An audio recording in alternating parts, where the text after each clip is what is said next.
define en el libro el concepto de pobreza?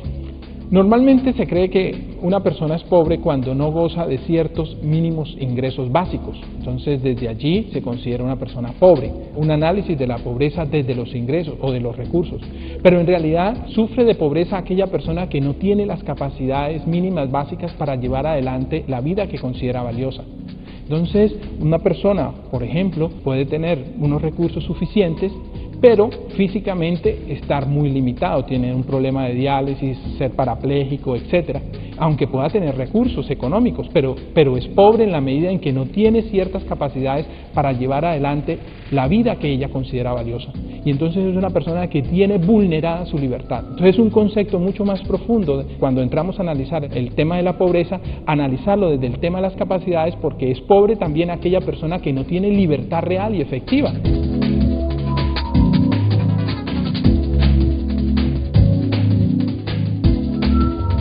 ¿Cómo se define en el libro el concepto de desarrollo humano? El gran tema en este momento de la ética social y política en los contextos a nivel mundial es que se está pensando cómo hacemos para medir el desarrollo humano.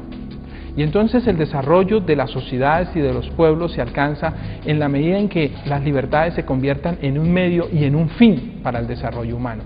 Es decir, mientras tengamos ciertas libertades como derechos garantizados, derechos económicos, derechos políticos, derechos sociales, la posibilidad de tener una vivienda, tener una renta básica de ciudadanía para que yo no pueda morirme de hambre, esos derechos fundamentales que en últimas son libertades, me permiten a mí tener un mayor nivel de desarrollo humano en la sociedad.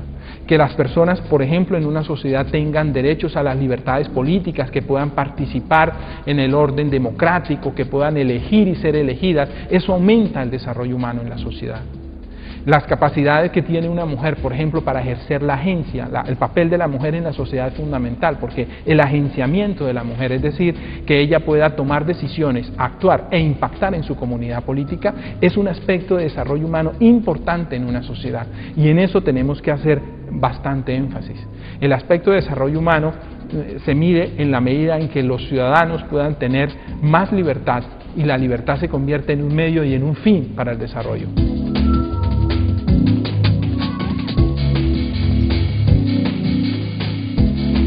¿Cómo se aborda el tema de la sociedad de consumo en el libro? Cuando se hace las implicaciones de la libertad como capacidad para medir el consumo, usted sabe que vivimos en una sociedad capitalista, en una sociedad altamente consumista, donde el consumo mismo nos genera ansiedad cuando no podemos consumir todo lo que la sociedad nos está ofreciendo. Entonces la ética como sabiduría práctica que nos enseña a nosotros cómo debemos vivir, nos va a mostrar desde este análisis de la libertad cómo llegar a alcanzar un consumo justo en una sociedad, para que todos tengamos acceso a un consumo y no solamente unos pocos, también un consumo más autónomo, para que no nos manejen los medios de comunicación y nos digan qué pantalón tienes que usar, qué camisa tienes que ponerte, cuál es la crema dental que tienes que utilizar, sino un consumo más autónomo, es decir, que los ciudadanos tengamos ejercicio de nuestra autonomía en nuestras decisiones.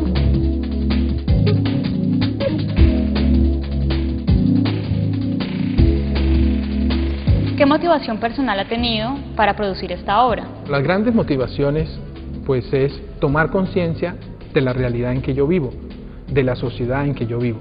Es decir, las grandes problemáticas de nuestra sociedad. Tenemos una violencia política encarnada, pero también una violencia política que en muchos casos nace de injusticias sociales profundas. Tenemos problemas como la pobreza, la exclusión social.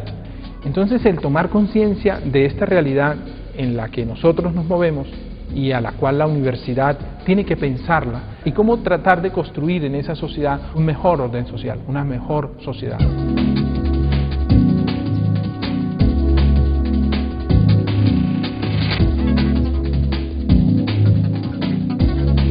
¿Cuáles serían las condiciones ideales en las cuales se debería enmarcar la sociedad?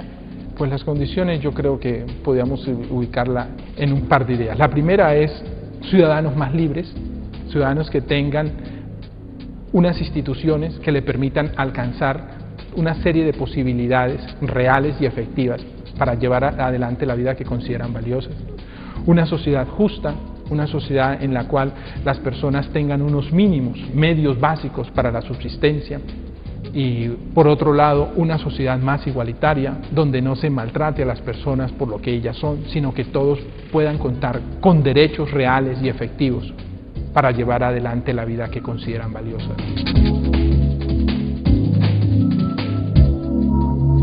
¿Qué autores y qué filósofos han influenciado su obra? Uno de ellos, básicamente, que me llevó a tomar mucha conciencia de este problema de la desigualdad, de la pobreza, de la injusticia social, es indudablemente Rousseau. Rousseau es un autor para mí, ha sido muy importante. Y filósofos modernos como Kant, o filósofos más contemporáneos del siglo XX que tratan los temas de la libertad, como Isaiah Berlin. Indudablemente el gran filósofo capital que me orienta en los desarrollos teóricos de este texto pues es Amartya Sen.